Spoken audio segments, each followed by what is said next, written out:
有颜面神经失调小中风吧？你有小中风？睡了一觉起来之后，然后我的整个右半边完全不能够动。这件事情其实是可以刮痧的。那一个10年前是让你悲伤很多，但是它是比较难开心起来。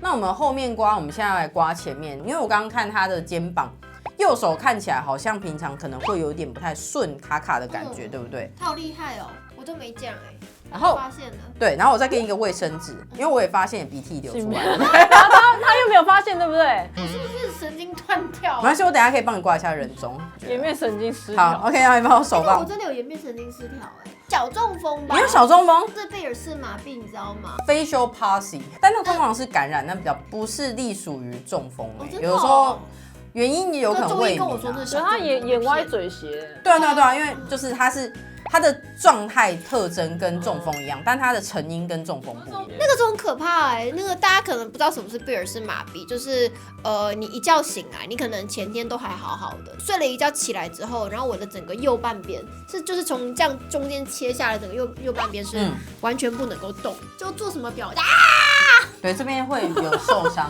对，而且这个蛮久了这是差不多估计有半年到1年了。就你看这边的痧确实是比较深的，对。那这个等一下可能还要我错了，怎样？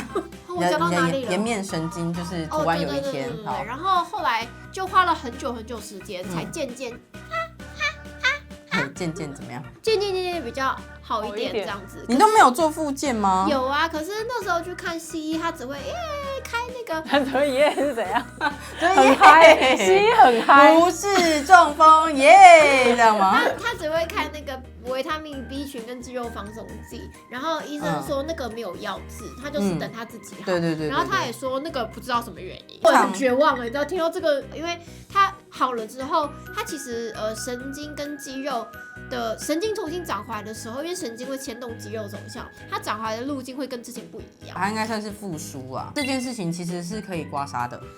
所以对，所以有可能就是为什么要新春遇到我呢？就是新春刚好做个脸，刮个脸，说不定你今年就比较好控制了，比较有感觉了。然后这边也跟大家科普一下，如果真的有就是颜面神经有麻痹的现象，那我们通常会去做复健，然后有时候复健会做电疗，因为它就要电到它肌肉有抽动然后另外一个，我们透过刮痧也可以让这边的肌肉它本身养分有进来啊，那养分有进来的话，血液循环变好，那它自己身体的修复也会比较好。所以你烦恼是你颜面神经失调，跟我无关。都有吧，可能因为先你，然后后来烦恼到颜面神经失调，颜面神经失调之后就更烦恼，然后再更放大。你刚刚在甩锅吗？对。对于我们来讲，如果你想要打开你身体的觉察，我会蛮推荐就是刮痧，就是刮脊椎，但是你其实没有不觉察，我反而会觉得你是觉察，对我反而会觉得你是因为高度敏感。我们会讲说有个阈值嘛，所以你一直超过那阈值的时候，其实你会很累。这个讲的有点玄学，有没有？有一点点。简单一点，就是改善的方向，就是对于外在的敏感度，紧张、焦虑、害怕少一点。那少一点害怕，某种程度上就多一点勇敢。那多一点勇敢的话，我们通常会是调你的肾，可以刮耳朵，因为耳朵本身它是肾的反射。所以你让耳朵去，好痛哦！对，通常耳朵怎么那么痛啊？很害怕跟焦虑的人，耳朵就会很敏感。好痛！所以有空你可以自己捏一捏。耳朵是我今天刮最痛的地方，还有这里。对，那你鼻子还没刮。耳朵怎么那么痛？是每个人都很痛吗？因为焦虑，焦虑的人会思考很多，然后思考的话，头皮会变很紧。那头皮紧，耳朵就会跟着紧。好，那我们涂一点油在鼻子上面，应该还好啦，顺的刮。那如果说有鼻塞的人就可以这样刮，或用那个舒筋笔也可以。像你这边是比较肿的，在这里，那我们就可以上往下顺刮，这样就好了。那因为明天还要拍照，所以我们刮到鼻子红红的就好，可以每天刮哈。另外一边这样上往下。那你的颜面神经的部分，你是哪边会觉得？右边。右边。它整个三叉都。对。那我们通常这个就会刮那个神经的走向的地方哈。如果说是控制眼睛周围的话呢，我会去刮太阳穴的这个地方。那我们一样上往下，那因为明天要拍照，我一样刮到红就好了，不然我猜一定有沙。但这里是舒服的耶，这里不会痛哎。对，因为我没有让它出沙，通常出沙会比较痛。如果你要好，它就要出来。好，那另外一个控制嘴巴咀嚼肌的这个地方是在这里。哦，耳朵洞往前，在颞颌关节处的地方，在这里，这个可能会有一点点酸。好，所以我们可以把这边神经出来的地方先稍微把它刮红。然后接下来，如果你要让这个肌肉比较好控制，它也要包含咀嚼肌本身不要太硬，因为太硬会不好控制。然后也包含说，哎，你会不会平常都用这边咬？因为这边有一个颗粒，有没有？这一块很硬，然后俗称叫。吃了吗？然后太爱用右边吃了，但是你咬的方式也很特别，因为大部分咬会在这里，可是你是集中在这边，所以你都吃很小口。对，你喜欢用虎牙下方的牙齿咬合，而不是用后面的智齿，就是都在前面。老鼠没看到任何。对，是因为吃东西的方式，所以我们光看一个人的身体，他使用肌肉的习惯，我们也会知道一个人的行为。所以就是很小心翼翼，很谨慎，然后容易焦虑、害怕。我又恐高，然后我又觉得大众交通运输很恐怖。可是我再给你一个方向，这么多的恐惧来自于小时候有可能是太严厉的管教。那我刚刚有听到，其实爸爸他以前是比较偏军事教育一点点的。对于爸爸来讲，有一个性别上的转折，那会不会你也很担心爸爸的想法？我是老大，然后我觉得我就是跟很多老大是一样的，就是好像老大就要做一个榜样啊。而且因为小时候都是在那种升学，也不是都是国小之后国中，就是因为其实说实在没有特别意识性别，也是因为国中都在念书，然后国中成绩蛮好的这样子。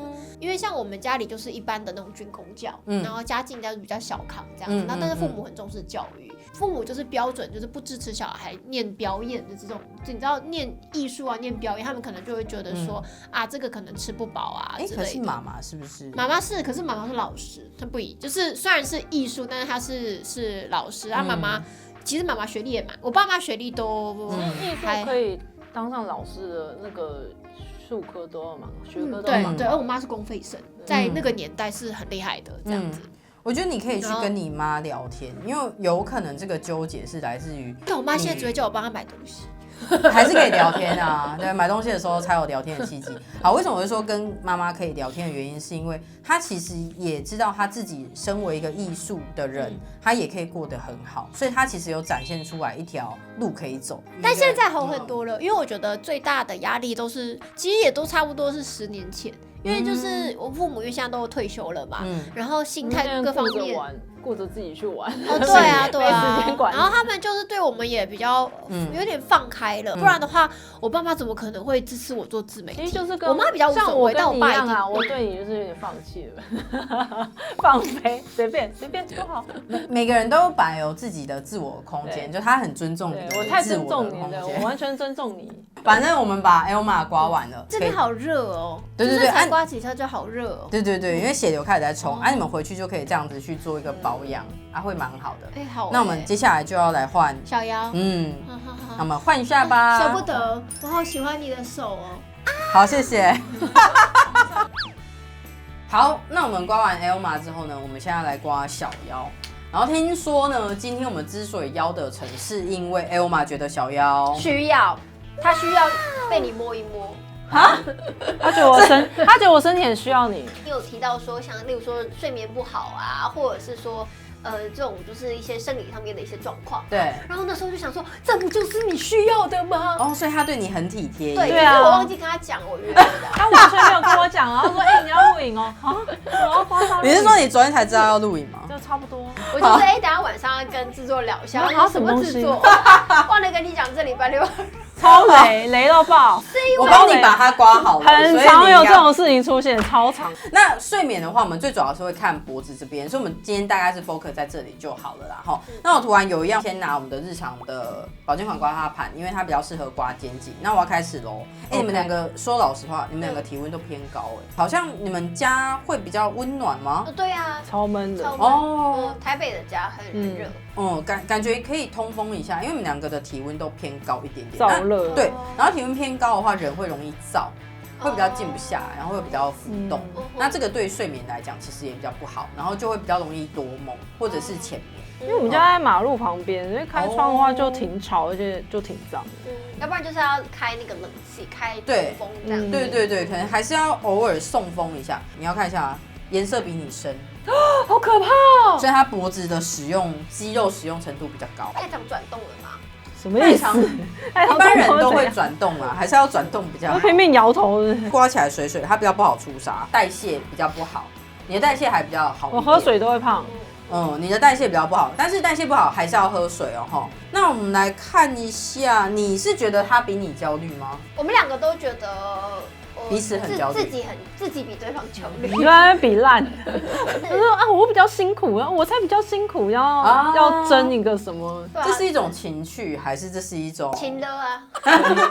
不是情趣，是一种情勒，很标准的一种情勒。标准情勒，那个就勒18年哎，哇塞！那我想要问，18年的过程当中，就是连我们有结婚的，都还要去维持一些彼此之间生活的乐趣。那你们是如何保有这种持续的新鲜感，以及你们其实蛮喜欢跟彼此聊天的？如果情侣或夫妻在一起要久啊，那第一个是一定要有共同的价值观，这件事情蛮重要，而且对于事情的喜好判断也或许会比较接近。喜好也是啊，比如说我看什么漫画或看什么电影，我说这个我觉得你应该会喜欢。对，所以我们有很共同的类似的兴趣喜好这样。他从肩膀下面这边是黑的，我跟你是很不一样。以他的沙种来讲的话，他是属于那种深层式的烦恼，有一个议题你会一直去想，然后因为很难解决，所以你一直放着。在身体上有看到这样子的痕迹，就是你啊。那他的什么？就是他就是很自我啊，然后都不会体谅我啊。我每天跟你，然后我跟他暗示各种，我明示暗示他也搞不懂啊。跟他直白说的话，他也记不得啊。沟臭直男。所以你会希望他各种事情在答应，包含今天来刮痧，或者是任何的决策之前，你都会希望他可以先跟你说。对啊，可是他就会忘记啊，就都有理由啊，他都有理由。不是啦，我们两个听我解释，他是真的有沉重哦，偏左边，偏心脏这一边，他是比较难开心起来。对，他的确是比较难开心的个性，这也蛮值得探讨，就是好像太开心是一种罪过的那种感觉。我觉得应该也是，可能从小可能比较没有被称赞吗？然后就会想说，想搞消失这样。没有被称赞到搞消失之间，这个路途有一点太跳了。就是会希望自己不存在。你父母亲是不是比较少关注在你身上？应该说很少会称赞，但就挺严格这样子。很严格。我爸妈都会在人家面前就是说我很烂的这样子。对，然后就说，我爸妈不会耶，反正他就都会批评我，然后就说人家很棒啊什么的，而且在我面前就是直接贬低我，所以我就会很想要不存在，你不能骄傲那种，就是你就算做得好，你也不能说对我就是永远都不能开心，永远都不行，你做得棒也不能让人家说觉得你很骄傲，你很棒，就是这样都太自大。这个东西真的是小时候的经历会影响到长大。例如说像小姚，因为我们在玩 cosplay 嘛，那他其实 cos 的时候很常被人家称赞说，小姚好帅啊，然后他其实各方面的平均值做得还不错的这样子，然后可是就算人家再怎么样称赞他，但是我觉得小姚打从心底没有特别，他没有觉得，对他没有接受，他没有认同这件事情，这样子，就是不是只有你父母亲不称赞你自己，而是连你自己都舍不得称赞你自己。应该说我会觉得说，做这个是基本的啊，对，这本来就是我可以理解。以前我会觉得就是就是把一件事情做好就是我们的本分啊，所以某种程度上你看 Elma， 其实你也有一点点羡慕，或者是被他吸引，就是他如此的做自己。也是啊，对啊，对嘛，是不是？所以就是 so mad。但你还是要跟我讲一下，就是不要我当天打电话才知道这件事情。我是因为出于爱呀，所以我什么都想，我对啊，所以我才没揍你一顿啊，我没有想到自己，要不然可能会揍你一顿啊。就是他的爱的表达方式是，我觉得好的我都先帮你安排了，但是他其实是很需要被引导，跟被接听跟接收，我都会称赞他，因为我觉得他少爱他自己。然后他的身体啊是真的是比较沉重的，那很沉重的人他会比较不想要去就是会懒懒的。他所表达出来也是懒懒的，对。可是懒懒的背后其实是对生活的热情没有那么高，他在的环境里面比较没有去鼓励，或者是让他学习到这样的榜样，所以他在你身上也看到哦，原来有这样子的人，好有趣哦。但是他可能真的会需要你可能在刮痧之前，制作人打通告之前的2天，告诉他，你可以先从1天开始。然后再来是2天，所以我会建议像这种呢，我都会建议就是 SOP 化，然后列出来之后，我相信情感方面会更加的融洽。有，我会把你列入在我的 SOP 里面。好的，太好了，所以感觉我们2025年都各自找到各自的归属，然后以及新的新希望。那我们就很期待 Elma 跟小妖可以带来更多情侣创作的作品，然后以及在自我探索或者是在探索别人的过程当中呢，中就更加的和谐。那我们今天的刮痧会客室就到这边啦，记得帮我们订阅一下哦。那我们下次再见，拜拜。拜拜。哎，帮我拍一下后面是长什么样。好，等一下拍。Hello， 大家好，我是慧君。假设说你看完了之后，你很好奇你自己的痧图如何，那我们台湾北中南都有据点，那欢迎大家可以来找我们刮痧，我来学刮痧，或者是购买刮痧器具，一起刮痧护家，用爱刮痧哦。